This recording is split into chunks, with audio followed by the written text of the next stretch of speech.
Bonjour à tous, bienvenue dans le débrief des questions au gouvernement de ce mardi 14 avril. Des questions au gouvernement qui interviennent au lendemain de la prise de parole du président de la République, Emmanuel Macron, qui a annoncé une date probable de début de déconfinement pour le 11 mai prochain avec un retour progressif à l'école. Mais des inquiétudes demeurent. Comment ce retour s'organisera-t-il? C'est la députée Brigitte Kuster, élue Les Républicains de Paris, qui pose la question.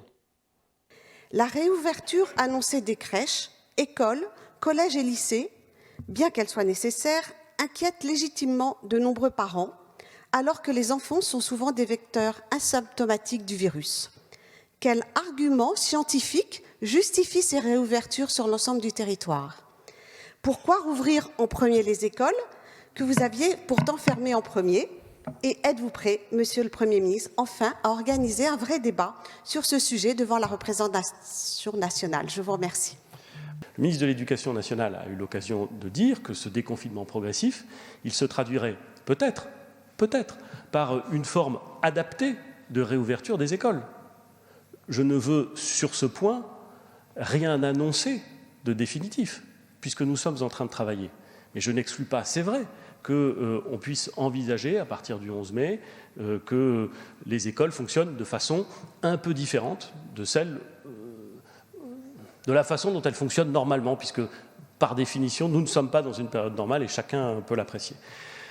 Mais pour pouvoir dire cela précisément, et je comprends l'impatience, vous la formulez d'une certaine façon et l'ensemble de nos concitoyens la partagent, nous devons étudier dans le détail avec l'ensemble des acteurs concernés la meilleure façon d'organiser une logistique complexe, de protéger nos concitoyens, de garantir leur sécurité sanitaire. Ce sont véritablement les principes qui nous guident.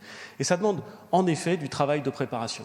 La vérité, c'est que le président de la République, il l'a dit hier clairement, a demandé au gouvernement de préparer un plan complet de sortie, un plan d'ensemble.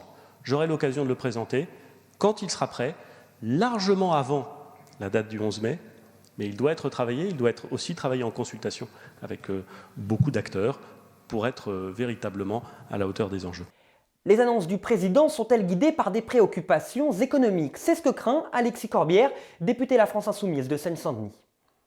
Quels outils allez-vous utiliser pour éviter la propagation demain massive d'une deuxième épidémie dont les risques seraient importants? Pourquoi n'allez-vous pas généraliser les tests sérologiques dont nous venons de parler pour tous, à commencer par ceux qui sont invités à reprendre leurs activités professionnelles? Pourquoi limiter les tests à ceux qui présentent des symptômes? Nous savons tous que l'on peut être porteur du virus de façon asymptomatique. On a le sentiment que vous répondez à une injonction de la part du MEDEF qui nous dit « business d'abord », alors que l'aspiration des Français, c'est « santé d'abord ».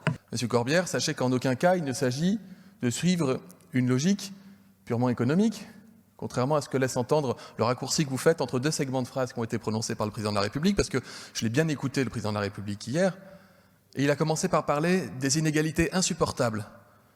Les inégalités sociales, Monsieur Corbière, je suis sûr que vous êtes sensible à cet argument. Il a aussi parlé du rôle fondamental de l'école pour la formation, l'apprentissage des enfants, pour leur permettre d'évoluer en société. Je suis sûr que vous êtes sensible à cet argument, Monsieur Corbière.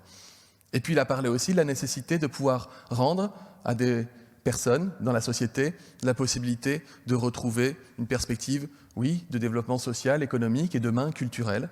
Il a également dit, et le Premier ministre a répondu tout à l'heure, ce qui serait exclu d'emblée de la reprise du pays au 11 mai, des activités telles que les restaurants, les bars, etc.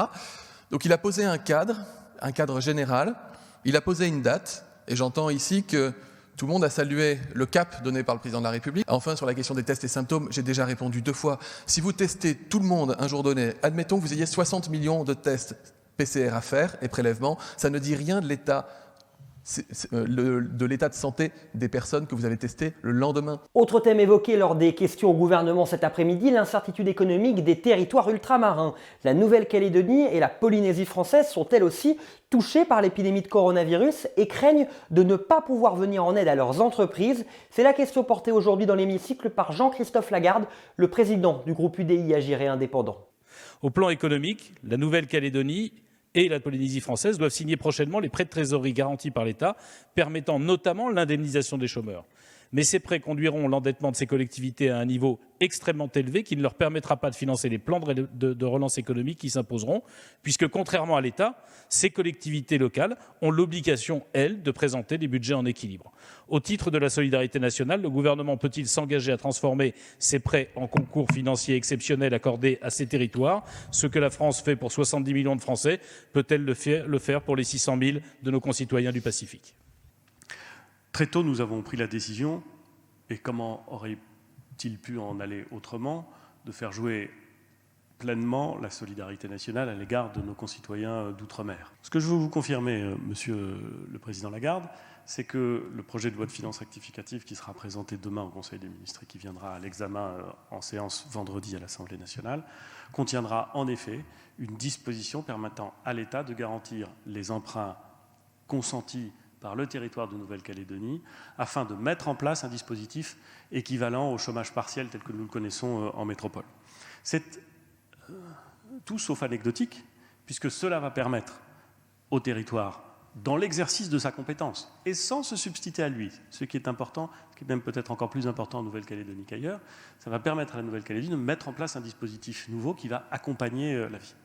Poser la question de savoir si cette garantie d'emprunt doit être transformée le moment venu en quelque chose qui relèverait au fond du financement direct par la collectivité des dispositions mises en place par le territoire de Nouvelle-Calédonie. Je pense que cette question devra être abordée, mais qu'il est prématuré de le faire aujourd'hui. Comment les professionnels du tourisme vont-ils réussir à se relever après le confinement? Le député Libertés et Territoires, François Pupponi, souhaite un plan de sauvetage pour les secteurs les plus impactés par la crise.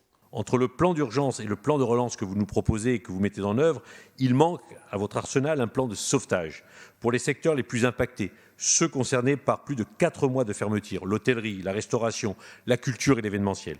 Certes, le président l'a évoqué hier, c'est une bonne chose, un plan spécifique, mais qu'il est urgent de préciser. Plusieurs questions sur ce plan. Comportera-t-il des annulations de charges, des aides pour les loyers? Et sur la méthode, allez-vous faire le choix de concerter les acteurs économiques, les organisations, les parlementaires, mais aussi les collectivités territoriales et locales? En effet, souvent dans les territoires ruraux, ce sont elles qui, depuis des années, ont permis à ces petits commerces de voir le jour et de survivre. Nous avons élargi les conditions d'accès des entreprises qui ont des situations financières fragiles, de façon à ce qu'elles puissent, elles aussi, avoir accès à ces dispositifs. C'est une négociation que nous avons eue avec l'Union européenne et ce sont des éléments que vous allez être amenés à voter dans les prochains jours. Je vais également dire que nous avons activé une enveloppe d'1 milliard d'euros. 1 milliard d'euros de FDES, vous connaissez ce dispositif, il était à 75 millions d'euros auparavant, il est aujourd'hui élargi pour accompagner plus massivement les entreprises en difficulté et surtout pour accompagner les plus petites d'entre elles, puisque nous allons déléguer une partie de cette enveloppe à nos directs, à nos services régionaux qui, comme vous le savez, travaillent en très bonne intelligence avec les collectivités locales, au premier chef les régions qui sont à la manœuvre sur le développement économique et qui, d'ores et déjà, ont prévu des mesures pour accompagner ces entreprises. Voilà pour le débrief des questions au gouvernement de ce mardi 14 avril. On se retrouve la semaine prochaine.